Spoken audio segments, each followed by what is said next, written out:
Hello and welcome back to the Sleepweaver Stories,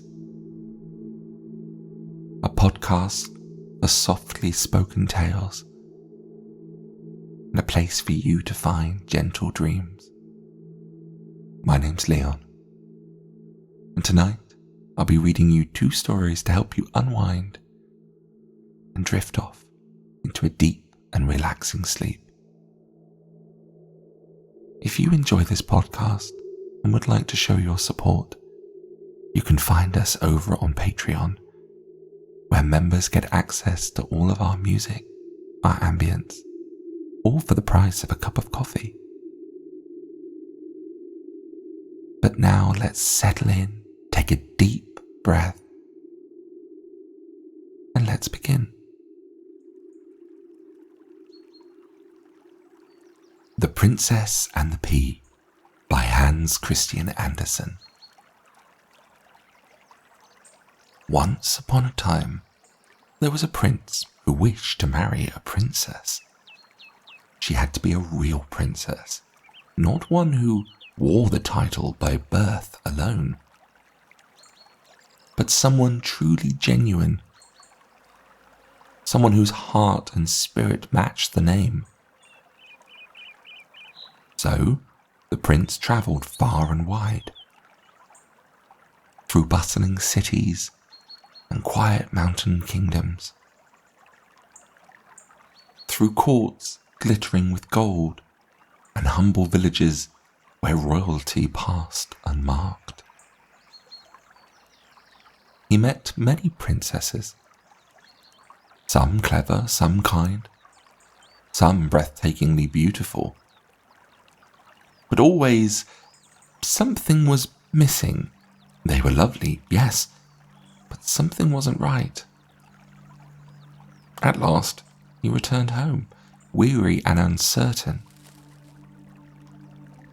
The prince wondered whether he had been foolish to search for so long, or whether he even knew what he was looking for. One evening, a storm rolled across the land, a wild and thunderous thing. Rain lashed the windows and wind rattled the gates. As lightning streaked the sky, there came a knock at the castle door. The old king went to open it, and there he found a young woman standing. Her cloak was soaking through, her hair clung to her cheeks, and her boots squelched with every step. She stood tall despite the weather and introduced herself calmly. "I am a princess," she said. "I was separated from my escort while travelling, and I seek shelter for the night, if you may so graciously provide it." She looked nothing like the picture of a princess, but something in her voice, the steady calm, the dignity in her posture, it made the old king and his old queen peer at her with curiosity. Both the king and the queen said little, but they made up the bed for their guest. Secretly, the queen slipped a single dried pea beneath the bottom mattress, and then piled 20 mattresses on top, followed by 20 quilts after those. It was an old trick, a family tradition, a little bit rude by today's standard. The next morning at breakfast, the queen asked, "Did you sleep well, my dear?" The young woman hesitated, then gave a sheepish smile. "I'm afraid I didn't sleep much at all. There was something odd about the bed, a lump, perhaps, but I didn't want to trouble anyone." The queen chuckled. "So you felt it then, through all those mattresses?" "A pea," said the young woman, blinking. "Yes, I did." "Just a silly thing," said the queen. "But tells me what I need to know." The prince looked at her, this woman who had braved the storm alone, who had spoken plainly. She was no delicate flower, but she was honest and kind, and perhaps, just perhaps, exactly what he had been looking for. They spent some time together, and in time they were married. For you see, the princess was also looking for a prince to marry. Not somebody that was sometimes clever, sometimes kind, but somebody who sought what they wanted and knew what they needed. And the pea from under the mattress? It was placed in a glass case, of course, deep in the castle's library as a reminder that sometimes the smallest of things can truly lead to something great and wonderful.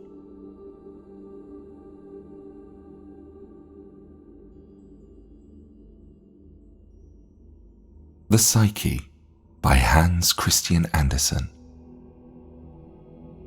In the soft blush of early dawn, the morning star gleamed in the sky, casting its light upon the earth. Its rays flickered on the white walls below, as though it had wished to tell of what it had witnessed over the centuries. One such story begins now. "Centuries ago," said the star, "I followed the path of a young artist in Rome. The ruins of the Caesars were already overgrown with fig trees and laurels, and the Colosseum stood grand and broken. Incense swirled through the churches. Bells rang out, and in the streets marched grand processions with glowing candles and golden canopies. Art was revered, celebrated, and held most sacred. Raphael painted, Michelangelo sculpted, even the Pope honoured them. Not every gifted hand found such glory.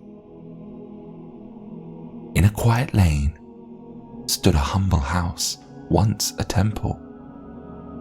A young sculptor lived there, unknown that he was, though not unloved. His friends believed in him. They said he had great talent, that he only lacked faith in himself. He would sculpt beautiful figures from clay, only to destroy them the very next day. "You are too much a dreamer," they told him. "You don't know life, you need to live. Come, drink, dance, love. Look at Raphael and his Faunerina." And he laughed with them, sometimes tempted. But when he stood before the divine works of the great masters, or beneath the ancient statues of Greece and Rome, a stillness came over him. Something higher stirred inside, something pure and deep. And he longed to shape from a stone a reflection of that eternal beauty, but always he doubted. And one morning, as he passed a grand Roman palace, he glimpsed a girl in the garden, young, noble, radiant. She moved like a vision, and his heart leapt. He had seen her before, not in life, but in art, in Raphael's Psyche. And now she was here, living, breathing. That evening, he returned home and shaped her image in clay, a Psyche of his own. And for once he did not destroy it. His friends rejoiced. "You found your muse," they cried. now cast her in marble. A block of white stone had long sat in his courtyard, weathered and forgotten. Now it became his life's work. Day after day he carved. As the figure emerged, so did his soul, poured into the marble with every stroke. Now I have what life is, he whispered. It is love. It is the beauty that lives beyond flesh and blood. And then came a visit from the woman herself, with her father and their court. She saw the sculpture, her image, radiant and idolized. The nobleman offered to buy it when complete. The artist, very overwhelmed, worked with new purpose. This was his masterpiece. It was she. It was his soul. When at last the work was done, he went to the palace to deliver the news. He was welcomed, even led to the woman, and she spoke to him. And in a moment of trembling honesty, confessed what she had become to him. She recoiled, her eyes turned to ice. "Madman," she cried, "leave me be." The artist fled, broken. His world collapsed around him.